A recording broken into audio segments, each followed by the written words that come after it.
Boa noite, muito obrigado pela presença de cada um de vocês nesse mais um bate-papo excellent. Nos encontramos todas as terças-feiras à noite aqui para essas lives de formação. Quero lembrar que nós estamos fazendo um conjunto de lives, são 20 lives de formação para os professores, para os profissionais das áreas das nossas escolas, instituições educacionais. E se você quiser receber o certificado desse período de formação que estamos tendo, então, você pode completar aqui na descrição do vídeo, tem um formulário sobre cada uma das lives, você preenche, e aí no final, ali, depois do dia 17 de novembro, a gente vai emitir os certificados. Então, nós estamos muito alegres de poder fazer esse conjunto de lives, e eu tenho certeza que tem sido um tempo muito bom, muito importante para todos que têm participado. Se você perdeu alguma live, se você não conseguiu assistir, você pode voltar, estão todas salvas no nosso canal do YouTube, e embaixo na descrição de cada live também tem um formulário respectivo para que você preencha e receba o certificado.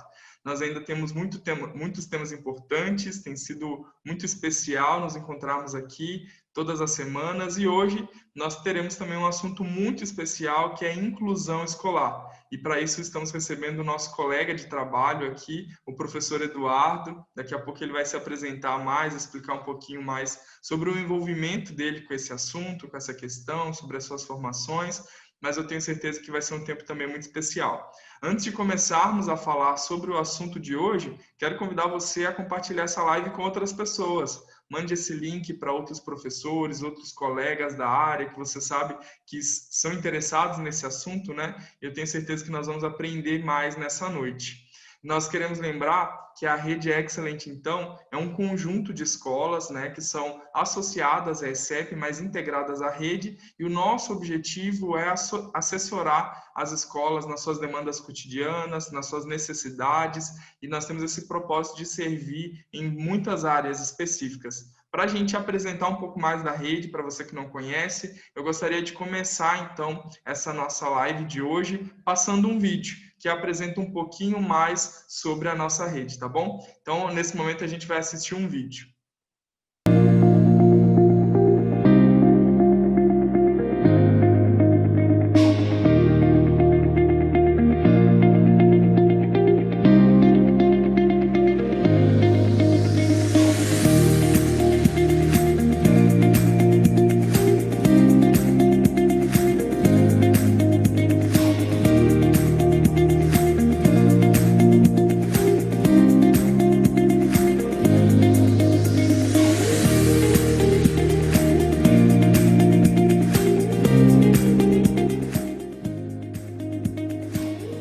Você conhece a Excellent Rede de Ensino?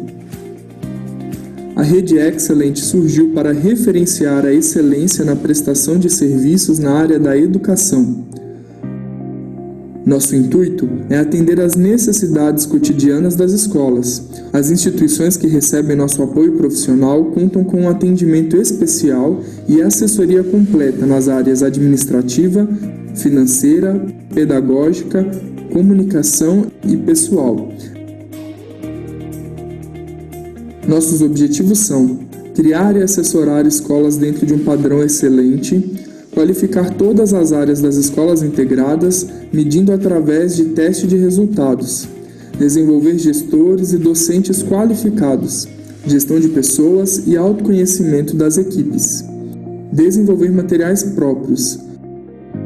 Todas as instituições integradas à rede são orientadas por meio da abordagem educacional por princípios, a AEP. A Excellent Rede de Ensino, então, é uma instituição parceira da ESEP, Associação de Escolas Cristãs de Educação por Princípios.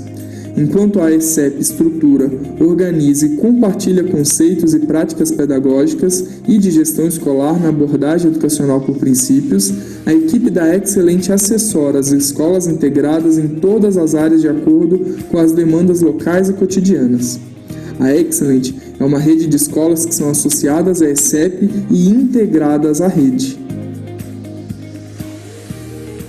Quer saber mais? Entre em contato conosco. Conheça as nossas propostas e tire suas dúvidas. Você pode fazer isso via e-mail, telefone, WhatsApp ou acesse o nosso site. Venha fazer parte. Excelente rede de ensino, educar para ser, fazer e viver a diferença.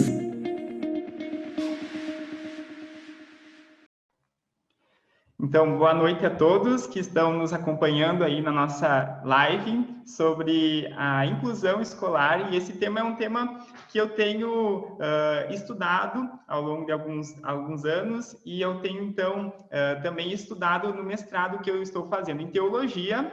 A minha formação é em teologia, então, e há 2 anos eu faço, então, mestrado na área de educação cristã. E o meu tema da minha dissertação, então, é sobre educação cristã para surdos, né, nas igrejas.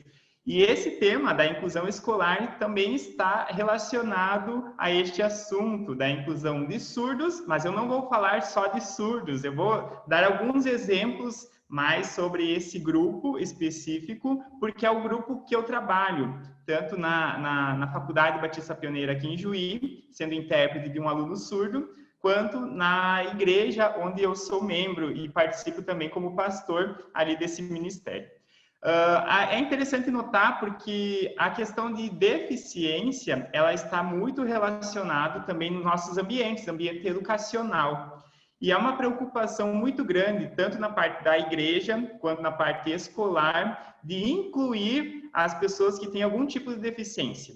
Talvez você que é professor, professora, você que é gestor escolar, você deve estar se perguntando, né? Como é que eu posso fazer para incluir uma pessoa, uma criança que tem algum tipo de deficiência na minha sala de aula, no contexto escolar? Eu já começo dizendo que eu não vou ter as respostas prontas, porque cada criança, cada contexto tem seu método de ser trabalhado. Então, a gente vai conversando, como essa proposta é um bate-papo, você também pode colocar aí nos comentários o que você tem feito na sua escola, que funcionou, ou o que você fez e que não funcionou. Eu tenho trabalhado também na área de música, em Augusto Pestana, em Juricaba, aqui no Rio Grande do Sul, na escola do CEP, que é o Centro Educacional Primeiros Passos, e a gente tem trabalhado também com alguns alunos que apresentam algumas características também que às vezes a gente encontra dentro das classificações de deficiências, como é o caso dos autistas, né? Esse termo também a gente vai ver como trabalhar com eles, né? Então, é bem interessante que as nossas escolas, elas também estão abertas para receber todo tipo, né, também de deficiências, e claro que não é uma questão muito fácil. A gente fala de receber, de acolher, de incluir, só que quando a gente percebe essa questão da inclusão, muitas vezes não é feita da maneira certa. Segundo o último censo realizado ali pelo IBGE, o Instituto Brasileiro de Geografia e Estatística, foi feito em 2010, esse ano, em 2020, era para sair uma nova pesquisa, mas devido à pandemia, eles adiaram. Quase 24% da população brasileira, isso é um número muito grande, é um número expressivo, é composta por pessoas que apresentam algum tipo de deficiência. E aí a gente vai encontrar pessoas desde deficiências motoras até questões cognitivas. Então, atualmente no Brasil, em números maiores, né, a gente encontra 45 milhões de pessoas que têm algum tipo de deficiência. E esse grupo está diretamente relacionado ao contexto em que a gente está inserido, no ambiente escolar também. Agora eu vou fazer uma pergunta para você. Você deve conhecer ou você já teve contato com alguém que teve algum tipo de deficiência, seja motora, seja, né, a questão física ali, na questão visual, auditiva. Então, você já teve algum contato com alguma questão de deficiência. Mas, quando a gente fala nessa questão dos convívios, seja na escola, na igreja, na família, com grupos que a gente conhece, a gente precisa também perceber como a gente vai usar o termo deficiente. Aliás, esse termo deficiência, ele deve ser abordado com muita cautela. Por quê? Quando eu estou falando que aquela pessoa é deficiente, e quando a gente procura no dicionário a questão o que é deficiência, o que significa, vai mostrar, deficiência é ser falho em alguma coisa, ter falta de algo. Então, quando a gente caracteriza alguma pessoa, algum aluno como deficiente, a gente já está dizendo assim, aquela pessoa é falha, aquela pessoa é incapaz. Mas a gente vai perceber que esse termo, ele teve também outras conotações ao longo da história, que depois eu vou mostrar para vocês uma tabela ao longo dos anos, o que foi acontecendo, mudança dos nomes. Então, esse termo a gente precisa ter bastante cautela para falar. Antes de falar que a pessoa é deficiente, o indivíduo que tem deficiência, ele gosta de ser tratado pelo seu nome. Então, não fique falando ali, o aluno deficiente, ou aquele lá que tem aquele problema. Chame ele pelo seu nome, que é assim que ele quer ser tratado, como um indivíduo. Então, a gente precisa saber conviver com essas diferenças e com o diferente. E é difícil, não é fácil, porque sai da nossa zona de conforto e é um trabalho que às vezes vai ser bem cansativo, às vezes vai ser um trabalho que demora, que não é uma coisa que vai surtir efeito rapidamente, mas que nós, professores, né, nós estamos envolvidos no ambiente escolar, a gente precisa estar preparado com isso. Então, a primeira pergunta que está ali na tela é: qual seria, então, a expressão correta a se utilizar ao se deparar com alguém que é deficiente? Será que deficiente é a palavra certa? Bom, pode passar. Ali a resposta é pessoa com deficiência. É esse termo correto. E esse termo ele foi criado pela Organização Mundial da Saúde, a OMS, e ela foi também aprovada em Assembleia Mundial da Saúde feita em 2001. E o documento ele explica que a deficiência é como um guarda-chuva, que então recobre todos os tipos de deficiências, né, que existem. Então, o termo correto é pessoa com deficiência. Você já deve ter visto a sigla também, PCD, também é um termo utilizado hoje para se falar sobre esse tipo de pessoas. Bom, então a gente vê que dentro da questão de deficiências, falando em um guarda-chuva muito grande, que a gente vai ter vários tipos de deficiências, a gente vai ter, então, algumas áreas. Eu vou falar de 3 grandes áreas, então. O André pode passar para mim o slide ali, próxima tela, que vai falar, então, sobre algumas áreas, diferentes áreas que a gente tem. A primeira área que a gente vai ter, então, é a área da deficiência físico-motora, tá? Essa área aqui da físico-motora vai envolver as pessoas que tiveram algum tipo de amputação ou paralisia, alguma distrofia, alguma questão ligada também às doenças, por exemplo, poliomielite, alguma fibrose cística, problemas de ossos frágeis e entre outras, né? Então, dentro dessa área físico-motora, a gente vai ver as pessoas que têm problemas externos, né? Digamos assim, que a gente consegue ver que elas têm dificuldade no caminhar, dificuldade às vezes também no falar, que vão precisar de algum auxílio também dentro disso. Aí, na segunda grande área, nós temos a parte sensorial. Aí vocês estão vendo, né, as diferentes áreas de deficiência que a gente tem. Então, a primeira que eu falei aqui foi o físico-motor. A segunda grande área, e eu acho que essa área é a área que mais facilmente a gente encontra, tanto na questão escolar, mas na questão de igrejas, que é a questão sensorial, que entra a questão das deficiências visuais, a questão da deficiência auditiva, a questão da deficiência do tato, do olfato ou paladar ali, tá? A questão sensorial. É bem interessante também a gente notar que dentro dessa classificação deficiente auditivo ou deficiência visual, a gente vai ter alguns termos corretos para se utilizar aí. O pessoal, né, que se enquadra dentro da questão da deficiência visual, que mais são conhecidos como os cegos, eles não usam essa palavra, cegos ou cegueira, para se denominar, tá? Dentro da própria comunidade deles, dos deficientes visuais, eles utilizam entre eles. Mas o termo correto e o termo que eles gostam, né, não é que eles gostam, mas é o termo preferível para se utilizar, para denotar também que eles fazem parte desse grupo, é deficiência visual. Agora, dentro do grupo dos deficientes auditivos, que é o grupo dos surdos, o grupo que eu trabalho, né, eles se enquadram no grupo de surdos. Eles preferem ser chamados de surdos, porque a questão, se eu chamo eles de surdos, não estou diminuindo eles, mas eu estou mostrando a questão da identidade deles, a cultura. Então, dentro da comunidade surda, eles têm essa classificação também, tá? E ainda tem a questão sensorial do tato, do olfato, do paladar, que são pessoas que têm deficiências nessas áreas. E a terceira grande área é a questão da área cognitiva e a questão da área emocional.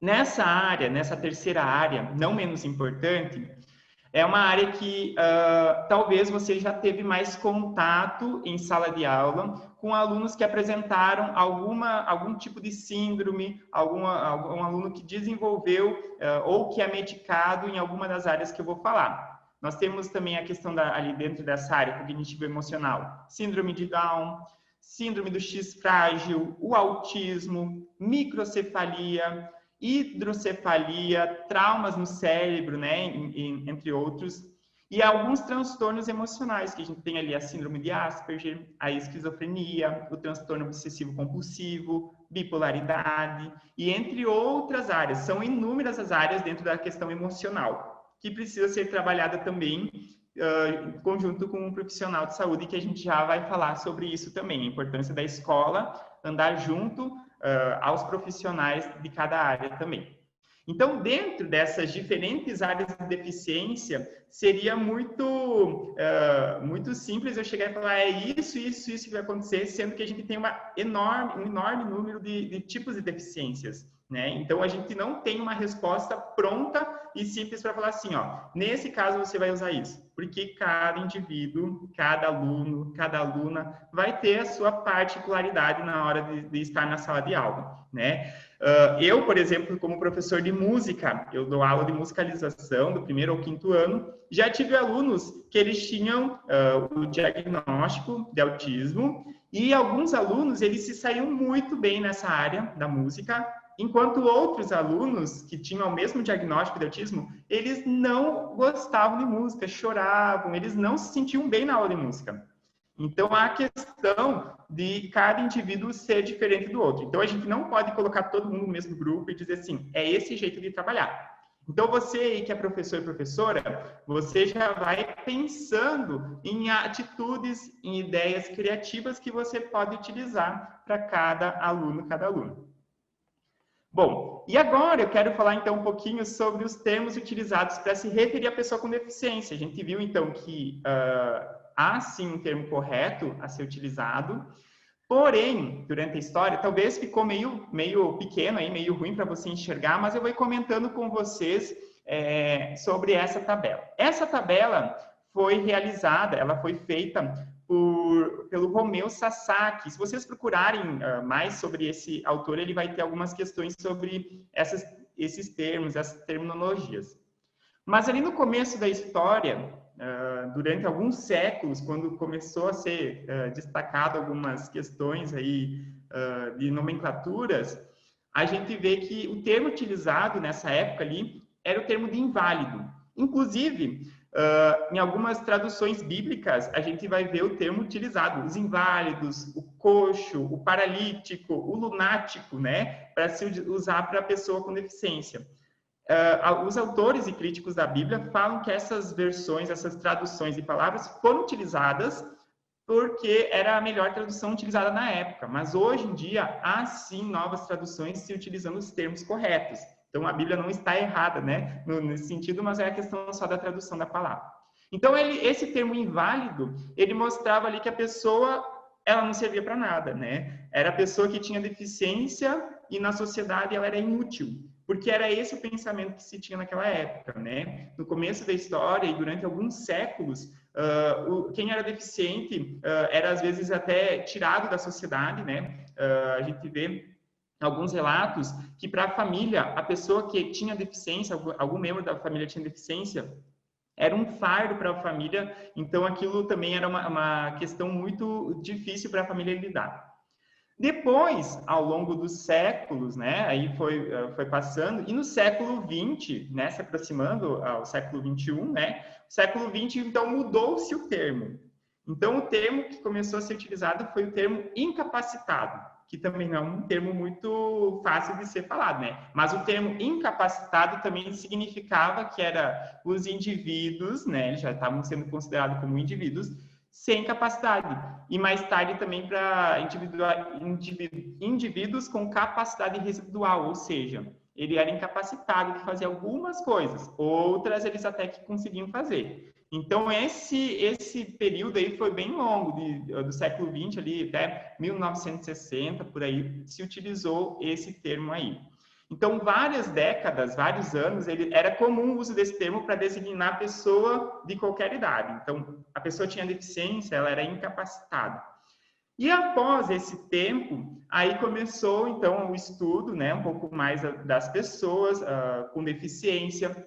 Só voltando ainda no século XX até o ano de 1960, é que houve a Primeira e a Segunda Guerra Mundial. Então, a guerra produziu muitas pessoas com deficiência, porque houve muitas pessoas que tiveram seus membros amputados. Então, aí surgiu o termo incapacitado também, tá? Então, aí que veio também esse contexto aí dessa palavra. Incapacitado também por causa da guerra, que muitos perderam os membros, né? Enfim.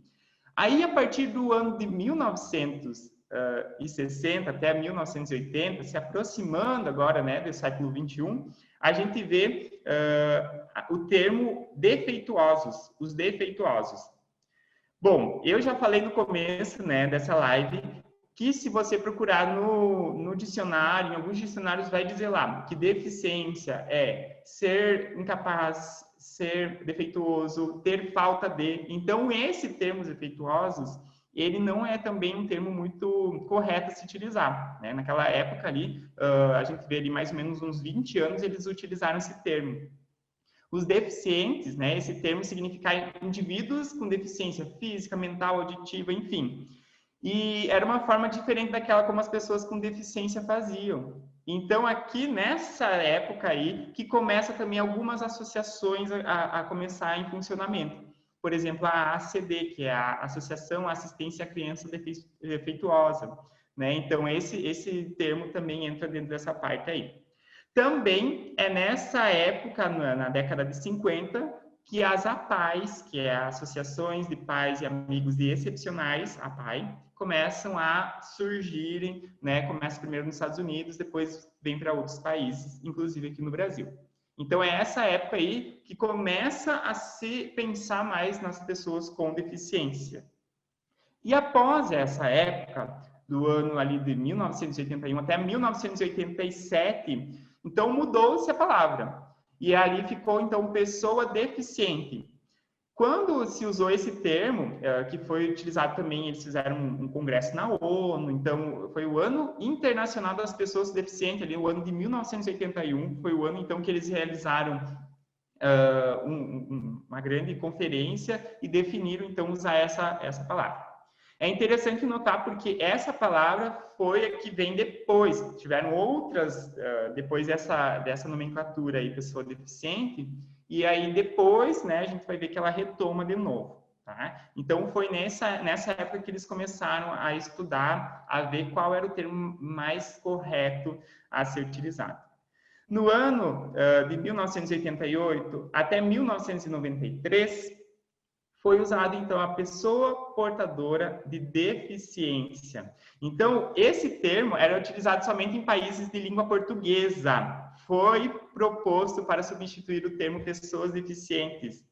Só que esse termo, ele não ganhou muitos adeptos, né? Porque as pessoas já estavam falando pessoa deficiente, então a pessoa portadora de deficiência não foi a que surgiu grandes resultados, né?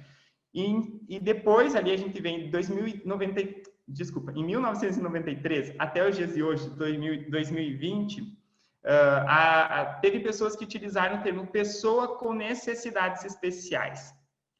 Nesse de pessoas com necessidades especiais, também o termo ele surgiu primeiramente para substituir a palavra deficiência, porque eles estavam estudando e falavam assim, não, deficiente fica muito pesado, então vamos mudar para necessidades especiais. Então, depois esse termo passou a ter um significado próprio, sem substituir o nome pessoa com deficiência. Então, começou-se a utilizar esse termo aí.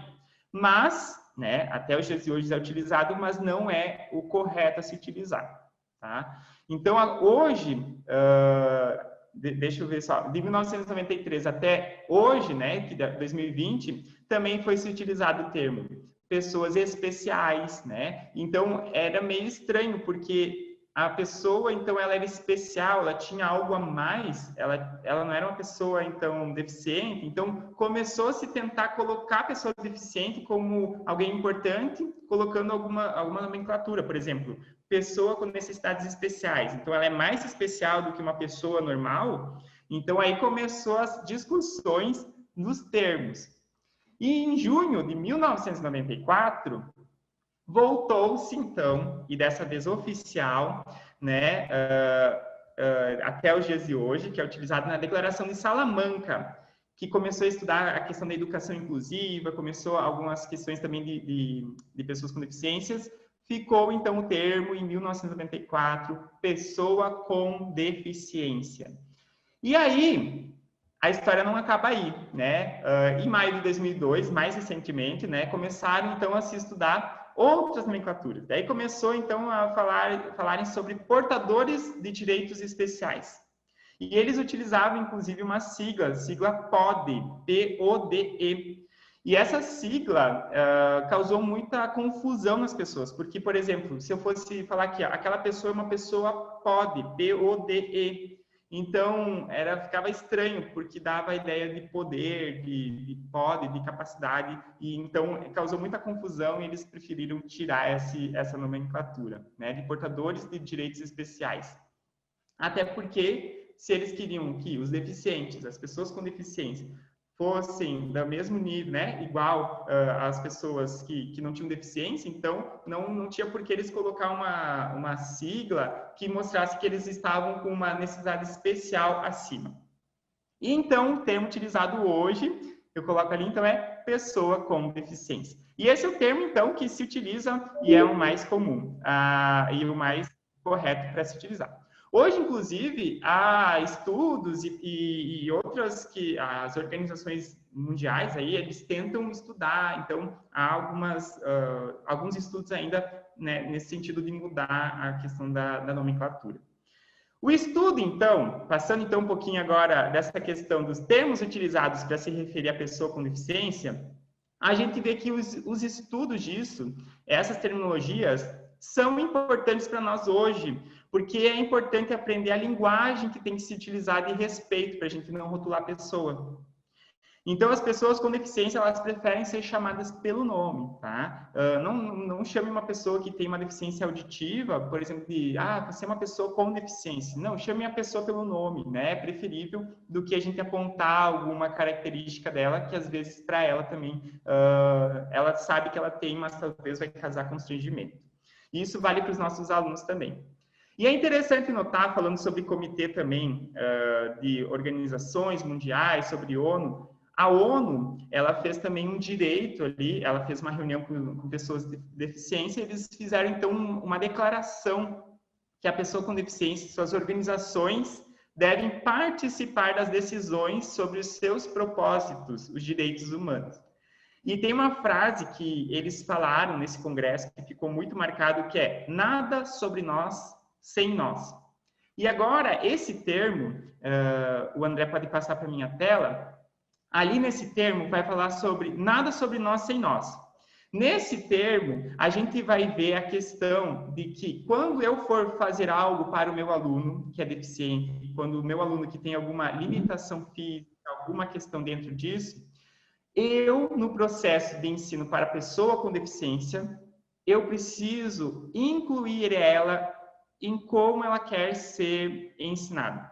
Vou explicar. Não é que a criança, não é que o adolescente vai ditar o que eu preciso falar, o que eu preciso ensinar. Não é isso. Mas eu, junto com ela, nessa frase, nada sobre nós sem nós, é que eu preciso trabalhar em conjunto com a família, em conjunto com os profissionais que estão junto, né? E aí entra a questão da ação coletiva. Nessa frase aí, a questão coletiva é de eu trabalhar junto com todos esses profissionais, sabendo envolver o psicólogo, o assistente social, o médico, enfim, a família e os profissionais que estão envolvidos nessa área. Então, o nada sobre nós, sem nós, significa isso. Eu envolver a criança que tem deficiência e colocar ela e ver as capacidades que ela tem, as dificuldades que ela tem, para que eu possa saber trabalhar com ela. Então, nessa resolução toda da ONU e das Nações Unidas aí, a gente pode concluir, então, que esse desenvolvimento tem que ser acessível para que o indivíduo também consiga falar aquilo que ele precisa, mostrar aquilo que ele quer aprender, né? E isso tudo, as pessoas com deficiência, elas precisam ter acesso aos seus direitos. E a leis e a diretrizes que nos mostram que elas têm capacidade, sim, de tomar decisões, de buscar os seus direitos. Então, a gente precisa incluir essas pessoas. Não fazer nós por elas, mas fazer elas com nós e nós com elas, né? E assim desenvolver uma educação que vá ao encontro às suas carências. Dentro disso, a gente vai perceber, então, que o termo deficiência ele foi se alterando ao longo dos tempos e esses termos, muitas vezes, podem apresentar questões depreciativas, né? Conotações ruins sobre aquela pessoa. Então, precisa ter um cuidado, sim, sobre as terminologias. A gente não precisa rotular também a pessoa pelo que ela é, mas sim pelas capacidades que ela consegue fazer. A gente precisa cuidar com a nossa linguagem. E agora eu não estou falando a questão de eu falar, mas a questão da linguagem, quando eu vou ter contato com uma pessoa com deficiência, às vezes a gente pensa assim, mas eu não falei nada para aquela pessoa, tipo assim, ai, tu é uma pessoa com deficiência, ou você é surdo, você é deficiente visual. Mas a pessoa, ela percebe através da nossa linguagem, e linguagem significa minhas expressões, a minha expressão corporal, minha expressão facial. Então, tudo aquilo que às vezes eu não falei verbalmente, eu posso ter falado com uma expressão no meu rosto de desgosto, de não estar gostando de estar junto com aquela pessoa. Então, a gente precisa cuidar com a nossa linguagem. E a linguagem, ela não é só falada. Isso é língua, né? A gente está falando. Mas a linguagem também se mostra através das nossas atitudes.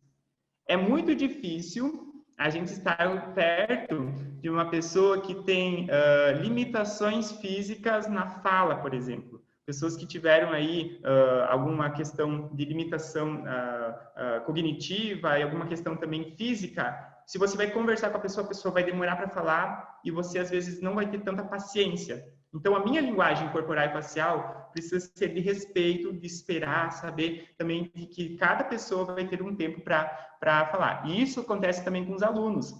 Numa sala inclusiva, que hoje é muito difícil essa questão da sala inclusiva, porque se fala sobre sala inclusiva, sobre educação inclusiva, mas não há uma inclusão de fato, porque tem um ou dois alunos que têm alguma limitação, né, que são pessoas com deficiência, e a outra sala a gente está lá e tem que também atender. Então, numa sala com 20, com 25 alunos, até uma sala menor, às vezes fica difícil atender aquela pessoa. Mas ali, na questão do nada sobre nós, sem nós, da resolução da ONU, junto com desse cuidado com a linguagem, significa eu me importar com aquela pessoa, com aquele aluno que é deficiente também. Dentro disso, então a gente precisa então aprender a zelar pelo bem-estar dos deficientes, das pessoas com deficiências, também saber incluir ela dentro da sala de aula e colocar ela também como alguém que tem valor, que não é minoria, né? Apesar de a gente saber que às vezes na sala ela é minoria, mas que ela não é abaixo dos outros, mas que ela está em igual aprendizado com todo mundo. E então é preciso ouvir as vozes daqueles que têm algum tipo de deficiência, para que a gente também possa saber atender o clamor que está no seu coração. Quando a gente vê isso, agora eu vou começar a falar um pouco mais sobre essa questão do processo de ensino para pessoas com deficiência. Quando a gente está dentro de uma sala de aula e tem um aluno ali que a gente vê que ele tem alguma dificuldade, às vezes alunos que nem diagnóstico tem, mas a gente percebe algumas características que a gente não é especialista nas áreas, mas a gente percebe, aquele aluno deveria ter algum acompanhamento. A gente percebe que precisa ter uma ação na vida educacional daquela criança, daquele aluno, daquele adolescente. Então, a proposta de ensino para deficientes é considerada ainda recente, então é muito importante no contexto escolar favorecer a aprendizagem daquele indivíduo. Lembrando que cada indivíduo, cada aluno vai receber conforme ele consegue aprender. Então, às vezes, para um aluno vai demorar muitos anos para que ele consiga entender uma coisa básica, que para algum aluno regular, um aluno que não apresenta nenhuma característica de deficiência, vai demorar menos. Então, numa sala de aula que a gente tem vários estilos de aprendizagem, a gente precisa ter o cuidado de ter paciência e saber ter uma ação coletiva. No primeiro ponto ali da ação coletiva, é que a gente vai falar sobre a questão de ter uma força-tarefa. O que é essa força-tarefa? É pautada em profissionais de diferentes áreas. Então, por exemplo, a gente vai ter o neurologista, a gente vai ter a fisioterapia, fonoaudióloga, a terapia ocupacional, a psicologia, enfim, a gente vai ter as áreas, talvez não todas elas, né, que é muito difícil de fazer com que todas trabalhem juntos, mas é importante ter uma ação coletiva. A escola procurar a ajuda desses profissionais, mas também a família ir ao encontro desses profissionais e demonstrar o que precisa ser feito para que haja essa aprendizagem. Então, fornecer informações e orientações específicas para cada atendimento e também para cada deficiência.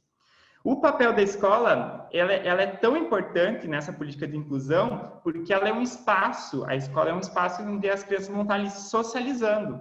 Então, por exemplo, se na minha escola tiver um aluno que é surdo, agora eu vou trabalhar um pouquinho na área que eu acho que eu entendo um pouco mais, né? A área da questão da surdez. Se eu tenho um aluno que ele é surdo, e se eu sei que ele vai estudar na minha escola, o que eu preciso fazer? Ao meu ver, eu entendo que precisa, primeiramente, haver uma pré-inclusão. Essa questão da pré-inclusão significa com que todas as pessoas da escola, envolvendo faxineiros, vamos lá, envolvendo a pessoa que está na cantina, envolvendo a pessoa que está na secretaria, todos da escola vão pelo menos ter que saber fazer, cumprimentar o surdo, o aluno surdo, dando oi, tudo bem, boa tarde, fazendo sinais básicos. E também, inclusive, os colegas que ele vai ter na sala de aula. Porque isso, essa pré-inclusão, vai fazer com que o aluno se sinta incluído quando ele chegar na sala, quando ele chegar na escola. É essa pré-inclusão que vou fazer com que todos, pelo menos, saibam que ele é surdo e que eu tenho que me comunicar de uma maneira correta, é que vai haver a inclusão de fato.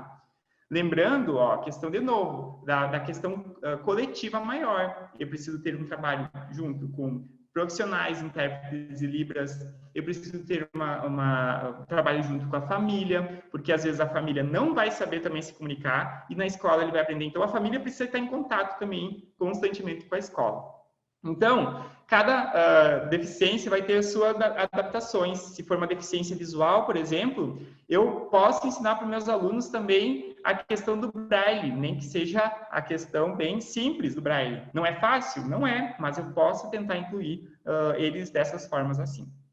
O papel da escola, então, é importante para essa questão da socialização e é fácil a gente falar, por exemplo, da questão da surdez, né? É fácil falar na questão da prática um pouco mais difícil, a questão da deficiência auditiva, alguns deficientes intelectuais. Agora, a questão que eu vejo com um pouco mais de complexidade é a questão também das múltiplas deficiências. Tem alunos, tem crianças e adolescentes, né, enfim, adultos também, que apresentam a questão da múltipla deficiência, que além de, às vezes, vai ter um problema na fala, vai ter um problema cognitivo. E, às vezes, eles vão estar incluídos na escola, então precisa também haver o como fazer isso, vai ter que ter um atendimento educacional especializado também para essas áreas aí. Muito bem, então dentro disso, tem uma autora chamada Dark, o sobrenome dela, ela fala assim, a particularidade de conviver com uma deficiência não está tanto no sentimento de perda, mas na possibilidade de uma peregrinação diferente, que envolve uma caminhada e um caminho diferenciado.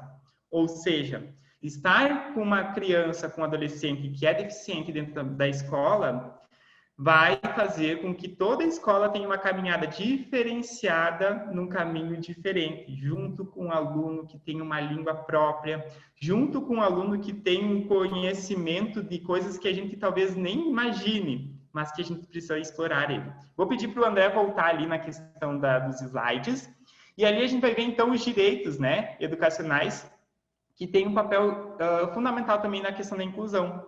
Primeira questão é, então, o processo de ensino para pessoas com deficiência precisa trabalhar uma ação coletiva, ter um trabalho de equipe sincronizado. É essa questão que eu estava abordando, de mostrar com que a escola precisa trabalhar junto com a família, junto com os profissionais também da saúde, da área educacional também, e perceber que cada um também tem a sua questão aí, questão de aprendizado também. Os alunos, eles precisam se familiarizar com o serviço oferecido pela escola e também precisam desenvolver hábitos de estudo, a relevância também da questão de transferir o conhecimento para cada aluno. Não é apenas para os deficientes, mas também é para todos os alunos isso. A questão de passar o conteúdo, de passar aquela informação, precisa também ser recebida por todos, tanto os que têm deficiência quanto os que não têm. Dentro disso, a gente tem um potencial criativo. É interessante notar porque alunos com deficiências, eles já são predispostos à improvisação, em razão das restrições que possuem. Então, vocês vão perceber que alunos que têm algum tipo de deficiência, normalmente eles já chegam com algum tipo de improvisação e eles são muito criativos. Por quê? Eles já, da vida, eles já, na família, já tiveram que se virar com alguma questão, ou tiveram algum aprendizado diferente, e há neles um potencial criativo. Esse terceiro ponto sobre o potencial criativo necessita ser explorado em sala de aula. E algumas limitações físicas, né, alguma limitação aí cognitiva pode vir a acontecer, mas se trabalhado da maneira certa e da maneira correta dentro da sala de aula, esse aluno pode ser exemplo para os outros, inclusive auxiliar dentro da sala de aula. E ele precisa de estímulos escolares. Pode passar, André, mais um. Tem mais um ponto aí. E adequações no ambiente escolar e no currículo. Essa questão de adequações no ambiente escolar e no currículo é bem séria, né? A gente sabe das leis agora, das novas diretrizes também, na questão de acessibilidade, né, para cadeirantes, também para deficientes visuais. A gente precisa também ver as diferenças, dificuldades arquitetônicas de cada escola. Então, dentro dessa questão de ambiente escolar, há sim um investimento, vai custar, né, às vezes um orçamento um pouco maior para a escola, mas é importante também essas adequações necessárias para que os alunos também, eles possam ser incluídos, que isso não seja impedimento para eles participarem das aulas, né, e da escola. E isso tudo quem coloca é o Ministério da Educação. Ao desenvolver projetos educacionais, também com as pessoas com deficiências, é necessário pensar também na avaliação do aluno, dentro do conhecimento dele e das habilidades que ele tem. Então, aí, há algumas coisas alternativas que eu vou falar um pouquinho para vocês. A questão, agora, da pandemia fez com que cada professor, cada escola aí, se tornasse bem criativa nos modos, nos meios aí, de fazer as avaliações nas escolas. Então, a gente tem agora o uso de internet, de computador, né, de smartphone. E, para pessoas com deficiência, às vezes isso também é um estímulo e também é uma facilidade para eles. Então, por exemplo, umas avaliações que é normalmente de escrita, uma pessoa que tem aí a questão da deficiência visual ou que é surdo, vai preferir fazer a questão oral. O surdo, no sentido, ele não vai falar, mas ele vai usar os gestos, né, os sinais deles para se comunicar. Então, apresentação oral, simulações em computador, ensaios fotográficos, né, utilizar a questão visual, que os surdos e pessoas com deficiências também gostam bastante. Métodos de resposta para exames, por exemplo, gravar ou digitar respostas via computador, realizar exames fora do tempo da sala de aula, porque às vezes a pessoa com deficiência ela vai ter um pouco mais de demora na escrita, né? Às vezes ela vai ter um pouquinho mais, vai precisar mais de tempo. Então, às vezes, na aula a gente faz uma avaliação, precisa ser aquele tempo, e às vezes aquela pessoa, naquele tempo, ela não consegue fazer tudo que ela conseguiria. E também há maneiras de se pensar nas questões de provas, por exemplo, usar cores diferentes, folhas diferentes, com outros formatos, fontes maiores, formatos mais claros, perguntas objetivas e claras. Não adianta fazer aquelas perguntas em que o aluno, que às vezes vai ter uma limitação cognitiva, não vai conseguir entender. Então, seja claro na resposta que você quer que ele coloque, né? Então, avalie dessa forma.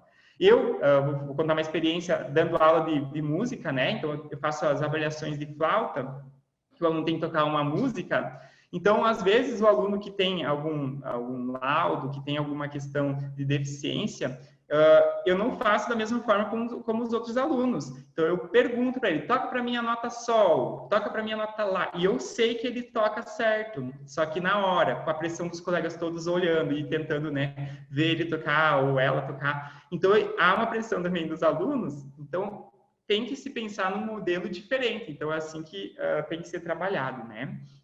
Muito bem. E o corpo aí, o corpo de professores, o corpo aí docente, também precisa ser disponível. Seja disponível para esclarecer qualquer questão relacionada às provas, às atividades. Os professores precisam estar aí para auxiliar a questão do aprendizado desses alunos. O aluno com deficiência, ele pode ser incluído sim, mas inclusão não significa que o aluno com deficiência se sinta valorizado.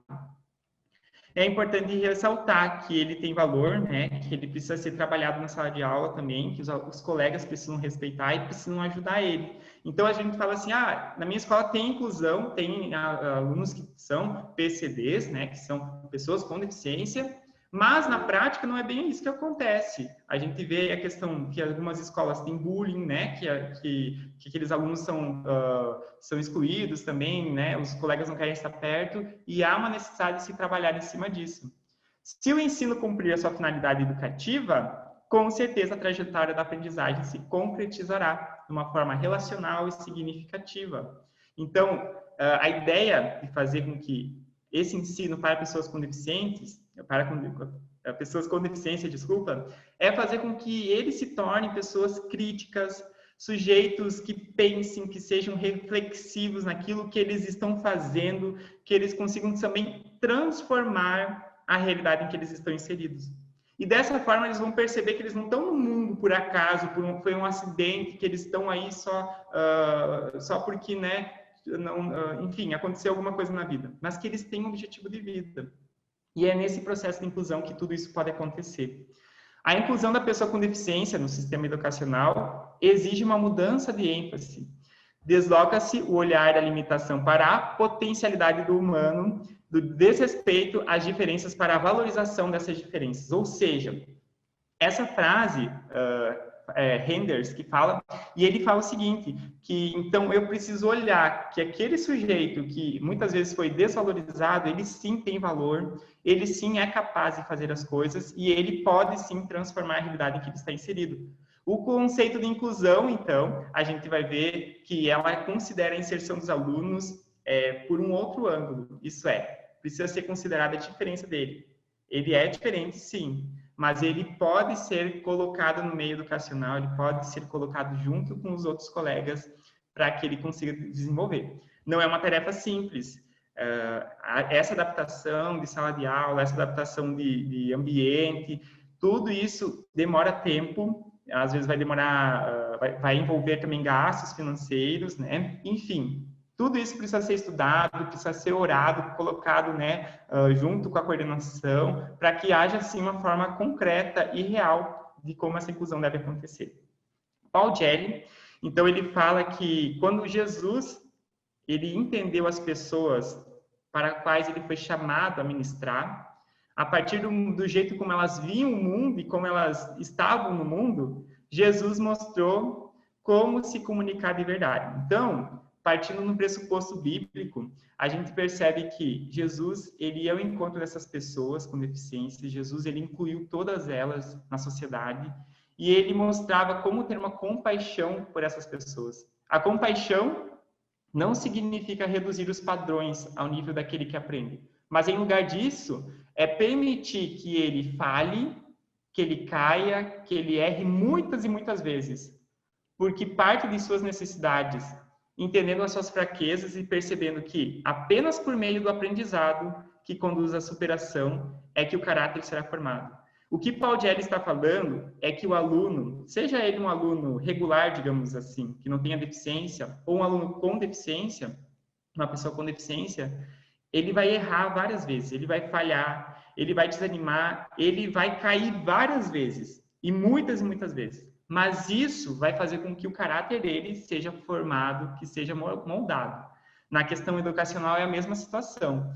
talvez o aluno com deficiência ele vai errar muitas vezes. Ele talvez não vai entender aquele conteúdo básico que você já explicou 1000 vezes.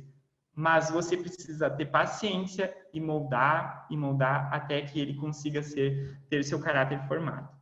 Para terminar, quando a gente examina também a vida de Jesus e como ele tratava com os deficientes, a gente fica impressionado, porque Jesus ele sempre achou um tempo para aceitar, para conversar, para ajudar todos que se aproximavam dele, seja a pessoa com deficiência visual, seja surdos, leprosos, né, os paralíticos, né, as pessoas com deficiência na Bíblia, enfim.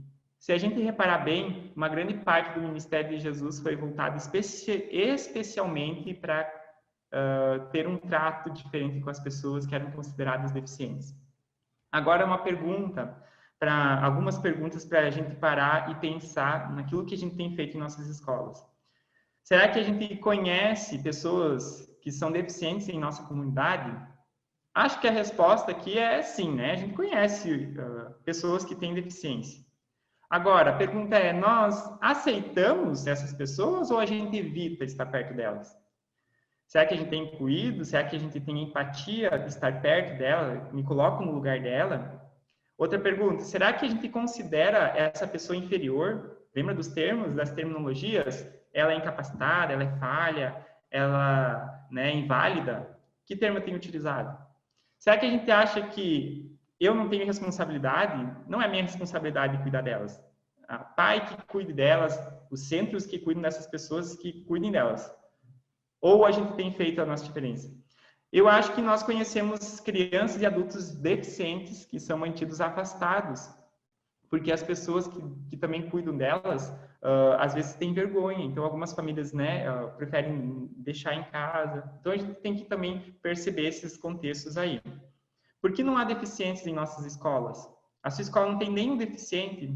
O que tem acontecido? A sua escola é considerada inclusiva? Ou a sua escola está alienada aí à sociedade? Não tem nenhuma pessoa com deficiência aí na sociedade? É curioso perceber que quando a gente sente pena das pessoas com deficiências, a gente não quer ir muito além disso. Mas, quando a gente sabe que pessoas com deficiências não são vítimas e elas não querem o nosso compadecimento e nosso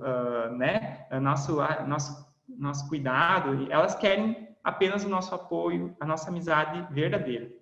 Há uma grande diferença entre pena e compaixão.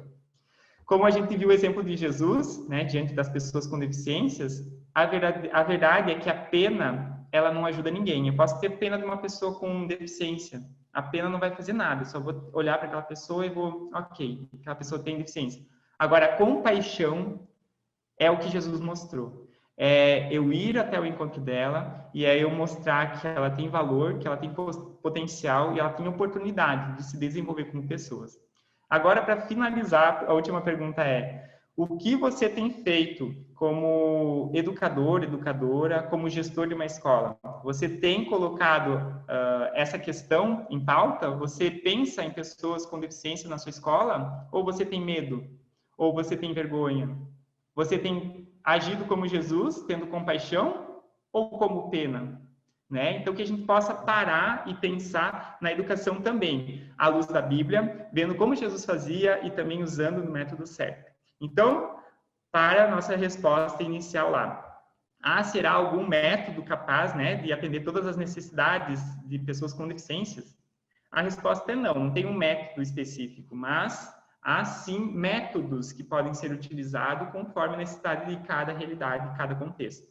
É apenas a gente querer fazer, é apenas a escola tentar se incluir, se informar, tendo aquelas ações ali, coletivas, de trabalho em equipe, de buscando potencial criativo, e assim a escola também consegue fazer uma educação inclusiva. Bom, muito obrigado, Eduardo, por nos inspirar com esse conteúdo que é tão importante. E não só inspirar, nos desafiar a perceber que não basta inserirmos as pessoas com deficiência no nosso meio, nas nossas escolas, mas nós precisamos ir além, incluí-las, integrá-las, Nós precisamos demonstrar o apoio, tratá-las como nosso semelhante e perceber que esse é o exemplo deixado por Jesus para que nós possamos fazer. Eu acredito que temos falhado muito, em diversas áreas e pensando especialmente nas nossas escolas, né, como muitas vezes estamos parados, ao invés de buscar conhecimento, ao invés de entender o que nós podemos fazer, qual é o nosso papel, e achar que simplesmente é uma responsabilidade do aluno, né, se virar, aprender e correr atrás da família. E eu destaquei aqui nas minhas anotações como é importante essa ação coletiva, esse trabalho em conjunto que nos relaciona, né, com o princípio da aliança dentro da educação por princípios, né? Nós estamos aliançados com a escola, nós estamos aliançados com as famílias, né? E esse é um papel nosso em conjunto. Mas além da escola, nós podemos levar tudo isso para a sociedade, né? Para o nosso convívio, para as nossas relações de amizade, né? Como é importante a gente olhar diferente, né? A gente começar a repensar a nossa prática com as pessoas com deficiência. Então, muito obrigado, né? Nós temos a certeza que o assunto é muito maior, mais extenso que isso, né? Mas que nós possamos continuar buscando informação em relação a isso, que nós possamos continuar nos qualificando, né? Usando a palavra de Deus, usando os recursos que temos, para que nós possamos fazer de fato essa inclusão escolar de uma maneira que é efetiva, de uma maneira que é bíblica, né? E que vai também transformar a nossa sociedade, tá? Então, se você gostou desse conteúdo, se você aprendeu mais nessa noite, assim como eu, convido você a preencher o formulário que está ali dentro embaixo na descrição do vídeo, né? Você pode preencher o formulário e ao final das 20 lives, né, dessa sequência de lives de formação que estamos tendo, nós vamos certificá-los, aqueles que participarem, então, né, desse conjunto de lives. E aí você pode deixar suas impressões, o seu parágrafo de síntese, né, sobre esse conteúdo tão importante, e nós vamos ter a alegria de depois, então, dar o certificado. Muito obrigado, então, professor Eduardo, pastor Eduardo, né, que trouxe esse conteúdo tão importante para a gente. Se você tem mais alguma dúvida em relação a isso, você pode deixar aí nos comentários, nas nossas redes sociais, a gente vai tentar responder, né? E fique atento, né, aos nossos canais de comunicação, nosso canal no YouTube, ao nosso Instagram, ao nosso Facebook, para que você fique sabendo mais, né, sobre as nossas lives. Na terça-feira que vem, às 21 horas, nos encontramos aqui novamente para mais um bate-papo excelente, com mais um conteúdo importante, mais um convidado que vai nos tratar, né? Vai tratar sobre uma temática importante e nós esperamos vocês, tá bom? Deus abençoe, uma ótima noite. Obrigado mais uma vez aí, Eduardo, foi ótimo e que nós possamos continuar buscando fazer isso ser efetivo. Obrigado, boa noite.